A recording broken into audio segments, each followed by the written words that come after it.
In 2011, in the mines of Alberta, Canada, a heavy machinery operator named Sean Funk stumbled upon some massive rocks that seemed to have something buried inside. Sean had a strong feeling that this was no ordinary rock. Without delay, he contacted the Royal Tyrrell Museum, a place known for its expertise in dinosaurs. For 6 years, the museum and research team carefully chipped away at the rock, uncovering the fossil hidden inside. Finally, from within the rock, a dinosaur that had been asleep for a very long time revealed itself. This fossil turned out to be a gigantic armored dinosaur from the Nodosauridae family. It lived over 110 million years ago, measured 5 meters long, and weighed a whopping 1,300 kilograms. In honor of Mark Mitchell, the person who played a key role in the fossil's discovery, the research team named it Borealopelta Mark Mitchelli. One surprising feature of this fossil was its level of preservation, which was comparable to ancient mummies. It maintained an unparalleled level of detail and caught the attention of the world. As you can see, from its head to the base of its tail, the skin bone plates were preserved in near-perfect condition. This is something rarely seen in most dinosaur fossils.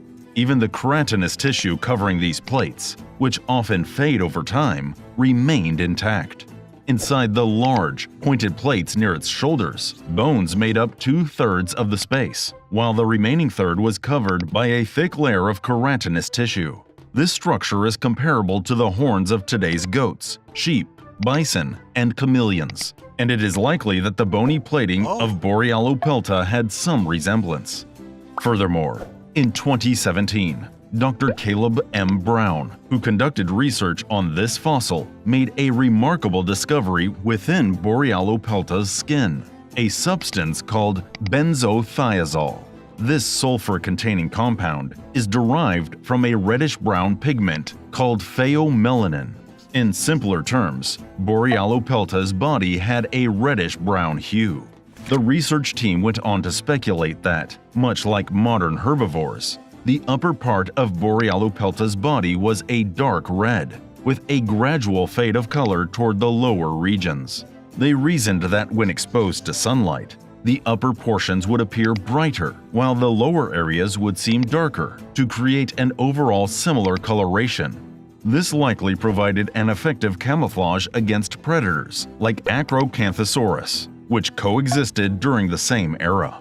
Now, here's something you might be wondering. How was it possible for a dinosaur that lived 110 million years ago to have its skin tissue preserved in such near-perfect condition? Firstly, the Borealopelta fossil was found within marine sediment layers. This indicates that the dinosaur's remains fossilized underwater. In fact, when we look at a map of the late Jurassic period, the Alberta region in Canada, where this fossil was discovered, was once submerged in the sea. Naturally, Borealopelta wouldn't have inhabited the sea. Many scientists believe that the dinosaur's body, after meeting its end near the water, was carried by the currents and subsequently fossilized. However, scientists were left with one perplexing puzzle. It turns out, the Borealopelta fossil was discovered in an upside-down position. Yet this mystery wasn't exclusive to Borealopelta. About 70% of the armored dinosaur fossils found in marine sediment layers were also upside down. Of course, there have been theories attempting to explain this for quite some time. Back in 1928, Dr. Franz Nobska suggested that armored dinosaurs, if they tumbled down coastal hills, often ended up upside down. He argued that many of them couldn't recover and perished in this position. This, he claimed, was why most armored dinosaur fossils were discovered in an inverted state. However, this theory was quickly challenged. It seemed highly improbable that such supposedly clumsy dinosaurs had survived for tens of millions of years. Another hypothesis suggested that after carnivorous dinosaurs hunted armored dinosaurs, they flipped them over to access the softer underbelly for consumption. However, this explanation was also challenged. Among the 32 armored dinosaur fossils found in an inverted state, only one showed signs of bite marks. This led to a swift rebuttal. In 1984, Dr. Kenneth Carpenter introduced a new hypothesis, drawing a parallel between armored dinosaurs and armadillos. When an armadillo dies, gases build up in its intestines during decomposition. This causes its belly to swell, naturally flipping its body. Dr. Carpenter argued that armored dinosaurs underwent a similar process. However, in 2018, Dr. Jordan Mallon contested this theory after analyzing several armadillo carcasses.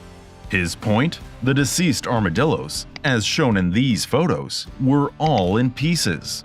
So why were most armored dinosaurs fossilized upside down? Dr. Mallon proposed the bloat-and-float hypothesis. When an armored dinosaur dies, intestinal bacteria continue to generate gas and cause its belly to expand. If a bloated carcass were to be swept away by water, as depicted here, the center of gravity would be closer to the water's surface than at other times. This, he argued, would make it more susceptible to swaying in the currents. This in turn would increase the likelihood of the body flipping over and sinking to the seafloor for fossilization. Currently, this hypothesis is considered the most compelling. Additionally, from the gas generated when the body decomposed, we can visualize a process of how Borealopelta preserves itself like a mummy. When Borealopelta died, it was swept away by water and sank to the seafloor. Later, gases released from its intestines reacted with iron ions in the water, transforming into the hard mineral siderite, which encased the body. Moreover, the mud involved acted as an insulator against oxygen, allowing for a remarkably intact preservation. To illustrate just how pristine this discovery was, in 2020, Dr. Brown found preserved remnants of Borealopelta's diet dating back 110 million years. Under a microscope, the quantity of plant tissue was vividly clear. Analysis revealed that 88% of it consisted of fern leaves. This indicates that the Nodosaur dinosaurs were discerning eaters, selecting plants that suited their palates rather than consuming indiscriminately. Moreover, among the stomach contents, 5.7% were charred plant tissues or charcoal. Dr. Brown explained that this was evidence of frequent forest fires in the region where Borealopelta once roamed during the late Jurassic. It makes sense, as the late Jurassic and early Cretaceous periods had higher oxygen levels than today, resulting in more frequent wildfires. He added that Borealopelta likely relished tender new shoots that sprouted in areas recently scorched by wildfires. This fossil, a combination of chance and scientific inevitability, transports us back 110 million years. It conjures images of what dinosaurs looked like, what colors adorned their bodies, what they ate, and what their environment was like back then. Truly akin to a time capsule. If you really think about it, aren't fossils the most realistic and only time machines that we have? Science is a window to the world, and this has been Science Dream. Thank you for watching.